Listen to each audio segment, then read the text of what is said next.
Hello and welcome. I'm Mr. Nomad Numbers from the blog nomadnumbers.com. For traveling the world for almost 2 years now, we got pretty tired of spending time massaging spreadsheets to stay on top of our budget, as well as getting the big picture of our spending. So as a former engineer myself, it didn't take me long before deciding that I need to build a solution. Today I would like to give you an excited preview about the tools we've been working on this past summer. Before we go into the tool itself, let's take a moment to talk about design. We really wanted the tools to save people time. So at the core of our design, we wanted our solution to be simple and require the least amount of user input as possible. We have designed our tools around two main concepts and built three main capabilities. Our two concepts are the concept of a trip. This is a specific place you've been visiting or living for a given period of time. And then the concept of a voyage, which is basically a collection of trips. Regarding our capabilities, we have three of them. The first one is tracking. So this is where we keep you on top of your budget and spending goals. Analyzing, this is where we show you where your money is going and let you understand your spending behaviors. And discovering, here we take things to the next level by showing you your true cost of living and share cost of living information from other travelers. Let's now take a quick look at our tools by diving into each of those capabilities. First up is tracking. Before tracking our expenses, you need to capture them. You can enter them manually if you like, or as we prefer to do it, you can import them from your favorite expense tracking solution. We personally use Splitwise to capture our daily expense on the go. After providing some basic trip information, we select the file that contains our expenses and are ready to create our first trip. Once you have created your trip, the first thing you can do is to review your expenses or create new ones as you spend money during your trip. Our tool lets you directly capture the expenses in your trip local currency, so Malaysian ringgit in this case, and will automatically convert it into your home currency, USD or American dollars for us. The tools will use the rate at the date your expense was recorded, which is pretty convenient. That's pretty much all of the information you need to provide. From here, everything I'll be showing you is automatically generating from the tool. So one thing that we like to do as we travel is to stay on budget. So in the case of our trip to Georgetown, Malaysia, we set for ourselves a budget of 50 American dollars per day, which is about $1,400 for the length of our stay. As you can see on the budget, we are currently doing very well since we have spent so far an average of 37 American dollars per day. Not only that, the tools can forecast we can still spend another $44 per day, which is really what we can spend as the tools has already accounted for our daily accommodation cost.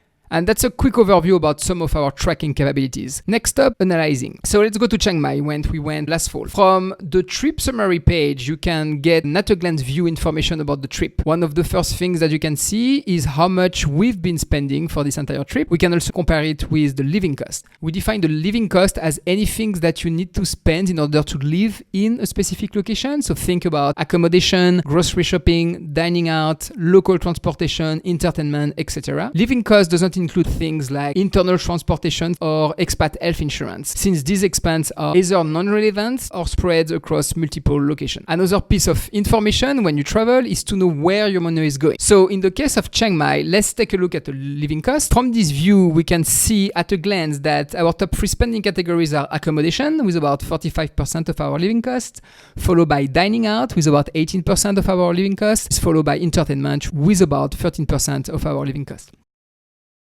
Another thing you can do is to compare one trip with another. So after Chiang Mai, we went on the island of Koh Lanta, which was an amazing island in Thailand that was both relaxing and really beautiful. So let's see how we've been doing there. My gut feeling will be that going to an island will be more expensive than Chiang Mai. It turns out that while Koh Lanta was actually more expensive overall, it was mostly due to our visa extensions.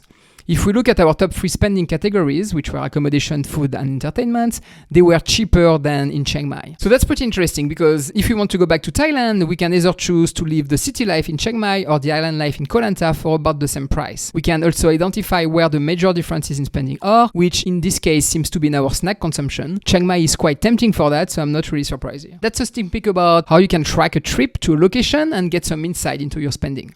Okay, but now what about a longer period of time? Let's say you take a 6-month sabbatical. How do you know how much you've been spending? Whether or not you are within your budget, or what are the most important spending categories that you might want to optimize in the future? Taking this one step further, if you are above your budget, do you know what specific action can you take to get back to it? These questions are hard to answer without data to back them up, especially when you travel in foreign environment. This is where the notion of voyage come handy. So let's for instance look at our first year of nomadic travel that started on July 1st, 2018 and ended ended up at the end of June 2019. The first things we can see is that during our first year of nomadic travel, we visited 12 cities and 5 countries. At a glance, we see that this entire year of travel costed us less than $29,000. This was less than the rent we used to pay while renting our apartment in San Francisco. Most importantly, only $24,000 of that budget was specific to living expenses. We can also look at where our money went by looking at our spending per category. For us, what was interesting to see is that our top 3 categories were housing, food, and travel gear. If you want to have much more details about all of the expenses that went into each of those spending categories, you are just one click away to get the full detail. Another thing we wanted to do as we closed our first year of nomadic travel was to plan for our second year. For this second year, we roughly wanted to spend the first quarter of the year in Europe, then 6 months in Southeast Asia before coming back to the US to see our family. To be conservative, we're defining a budget of $30,000 American dollars. Let's dive into our budget to see how we've been doing. We can see that we've defining our budget of $13,000 and that to date we've been spending already $18,000. Since we've spent half of the second year already, this isn't very good at all because we only have $12,000 left to stay within that budget. The tools is confirming that to us as it has forecasted at our current daily burn rate. We should expect to spend almost $35,000. But since we know how affordable Southeast Asia is compared to the months we spend in Europe, let's take a look at the monthly spending and see if we can spot a trend there. From the monthly breakdown, we can see that we're still above our monthly budget limit, which is the red line.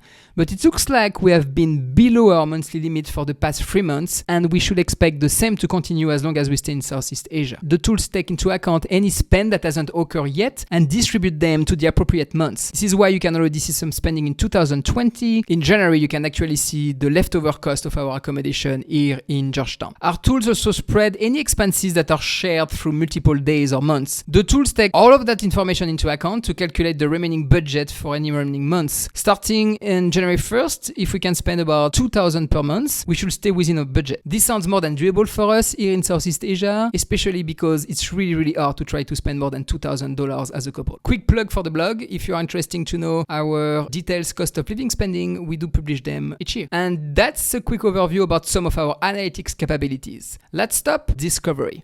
So now that we have all of this useful information, we wanted to start building a cost of living index of all of the cities we've been to, so we know how it will really cost us to travel anywhere in the world. The tools will automatically calculate the yearly cost of living for any location we've been to. To make the information easy to digest, we have built a pretty fancy map of the world. By simply mousing over any destination, you can get a glimpse of the cost of living adjusted to a full year. Keep in mind that this is only the living cost. If you don't like fancy stuff and prefer the good old data table, you can easily browse our destination and review our cost of living that way. In this view, which currently is filtered by yearly cost, we can see that we already have a bunch of destinations we could go and stay within our $30,000 budget. There are also a few destinations that will be more expensive. This is actually why we love geo arbitrage, because we can have really good control over our budget. Keep in mind that we are just scratching the surface here in terms of information we can provide. And as we get more information from you about the place you've either been traveling to or the place you are currently living at, we can start building this worldwide database of true cost of living that everybody will then be able to access. So this concludes our overview of our tools. If you're interested and want to sign up, please check out our travel tool page on our blog at the URL below. Thanks so much for watching.